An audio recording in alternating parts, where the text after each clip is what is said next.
Have you ever wanted to be the very best, like no one ever was? Is catching them your real test, and is training them your cause? I know I would travel across the land if I could find a real-life Pokemon. But until then, I guess I'll have to settle for 27 seasons of anime, 122 games, and over 15,000 cards. And that's just as of right now in the beginning of 2025. This franchise started before I was even born, and it's still going strong today. Though, in my heart, nothing beats the original 151. I'll be honest, I have an older brother who's been obsessed with Pokemon his entire life. He still has all of his old toys from the 90s. That obsession carried over to me too. I adore this franchise. Even my own mother loves it too. Look at all the plushies she made for me and my partner. And these are just the ones for us. Remember, I have a brother too, and he has his own collection. My favorites are the little Butterfrees. They make me cry when I see them. I'll always remember you, Butterfree. I love you. I figured, since I'm feeling nostalgic and with Pokemon Day coming up, we could revisit the original 151. More specifically the grass types, because, well, you know me, I do enjoy a good plant. And don't worry, I won't get angry about something in this video. So here we go. Let's have a look at the original 14 grass types and see what we can discover about them.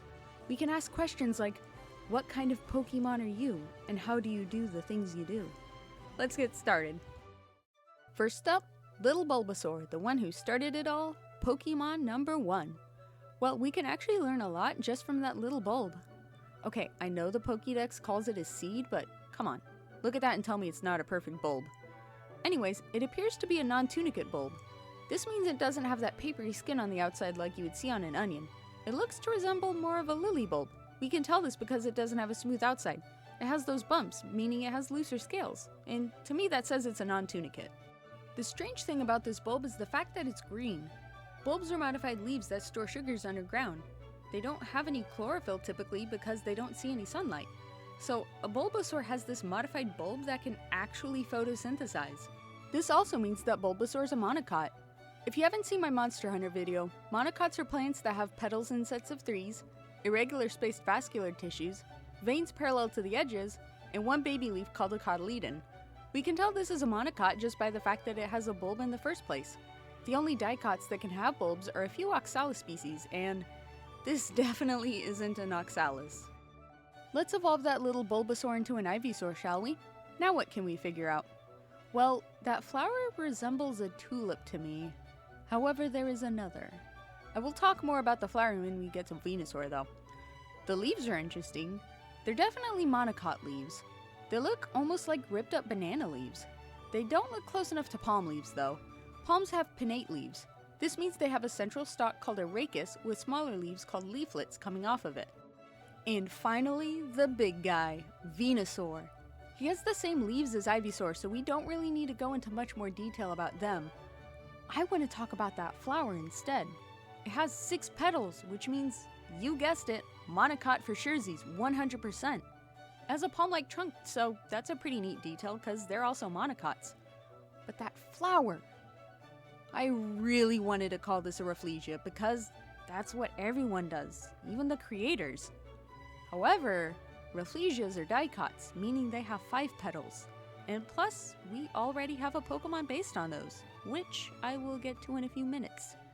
Instead, I believe this to be a strange species of Fritillaria.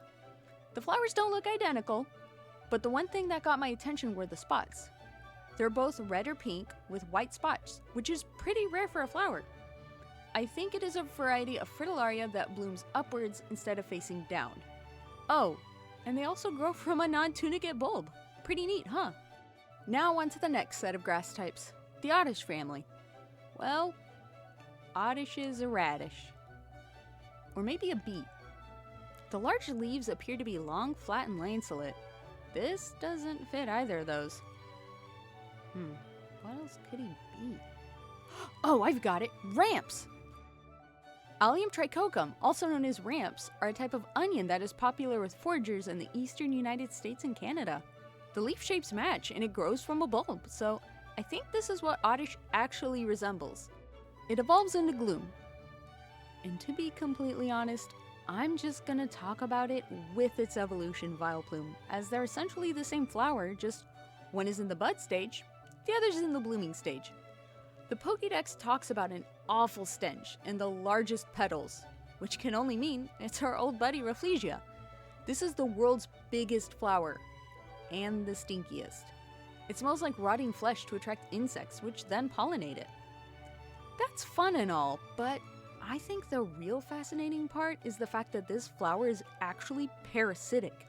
It latches onto tetrastigma vines, then burrows an organ called a hostorium into the host's vascular tissues where it steals water and nutrients. Alright, next up we have a creepy one. Paris. I say creepy because the Pokédex tells us that those mushrooms are parasitic. To be specific, it's actually Tochikaso, or Ophiocordyceps sinensis. Yep, our old buddy Cordyceps is back at it again with the nightmare fuel. This fungus causes the Paris to seek out cold, damp places like burrowing. It makes it suck the sap from trees so that it can steal the nutrients.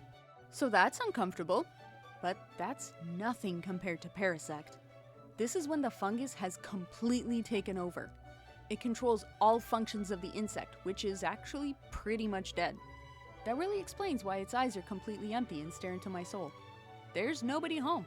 It's essentially a mobile fungus at this point. Like I said earlier, creepy. Okay, here's one of my favorite families, the Bellsprouts. Why is it one of my favorites? Well, I've said in another video that one of my favorite plants is the Nepenthes, or pitcher plant. And that's what this whole family is. Bellsprout's a little baby pitcher plant, just a little guy. The Pokédex even tells us that it's a carnivore. Let's go on to the bigger boy of the family, Weepinbell. This plant-like Pokemon is known to eat pretty much anything that comes near it, which isn't too different from a real-life pitcher plant. Both secrete an acidic substance.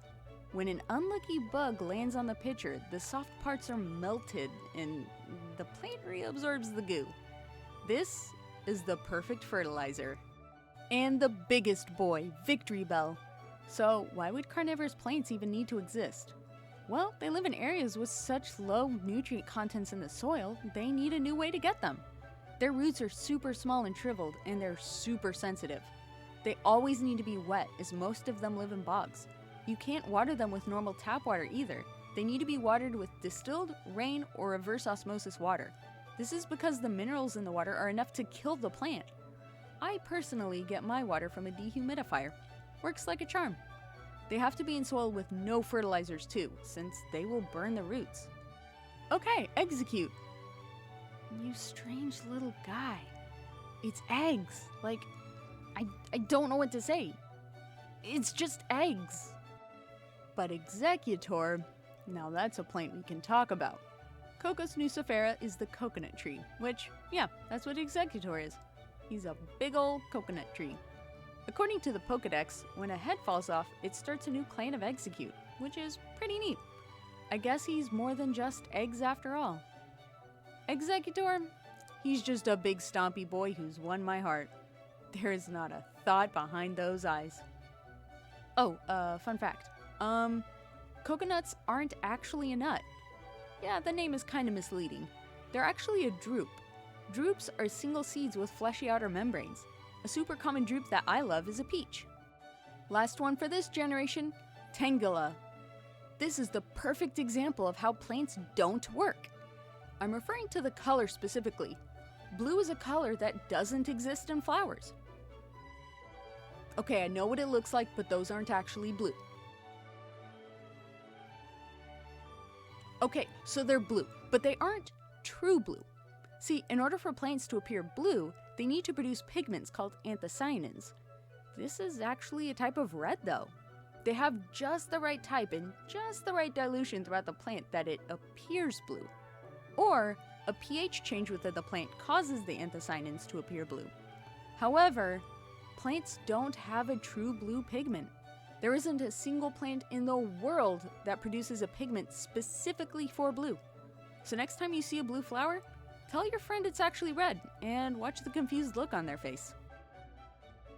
Wow, I really thought there were more grass types in the first generation, so I guess this is gonna be a bit of a short one. Oh well, I'll for sure be doing more of these, as it's a cool way for me to spit out random plant facts at you guys, which, hey, isn't that the whole reason why you're here? Thanks for watching, I hope you had a good time with this one. Please like and subscribe to keep up to date with my videos. Also, please leave a comment with video game ideas, or topics you'd like to see covered. And I just like hearing from you guys. See you later!